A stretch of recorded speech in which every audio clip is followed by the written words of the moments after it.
আসসালামু আলাইকুম। Hello everyone, welcome back to my channel.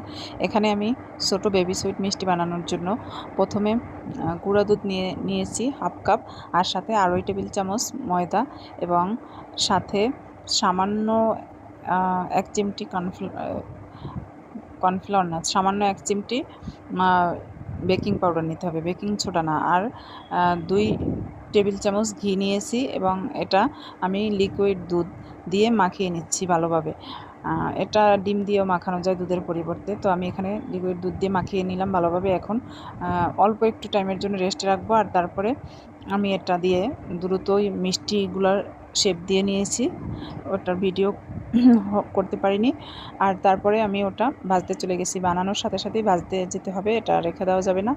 আর পরে আমি এগুলো বেছে নিয়ে এসেছি, এক এক কালার করে করে উঠিয়ে নিয়েছি। প্রথমে হালকা করে ভাজার পর কিছুটা উঠেছি, তারপরে আরেকটু ভাজার পর উঠিয়েছি, তারপরে আরেকটু, এরকম করে 3-4টা কালার হয়েছে। তো এরপর ভাজা হয়ে গেলে মিষ্টিগুলো আমি শিরা করতে চলে যাব। আর শিরার জন্য এখানে আমি 1 কাপ চিনি আর 1.5 কাপ পানি নিয়েছি। আর এখানে আমি সামান্য একটু গোলাপ জল, কেওড়া জল আর সামান্য একটু ঘি দিয়ে দিয়েছি শিরার ভিতরে, যাতে মিষ্টির একটা সুন্দর ফ্লেভার আসে।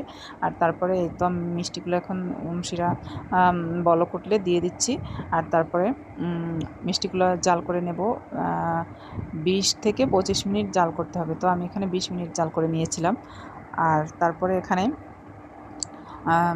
একদম চুলাটা মিডিয়ামে রেখে জাল করতে হবে। আর তারপরে এটা বন্ধ করে 2 ঘন্টার মতো রেস্টে, 2 থেকে আড়াই ঘন্টা বা 3 ঘন্টা বা যত বেশি টাইম রেস্টে রাখা যাবে ততই ভালো, কারণ এটা রস খেয়ে টইটুম্বুর হয়। আমার ফাইনাল লুক আর দেখার আগেই খাওয়া শেষ হয়ে গেছে, তাই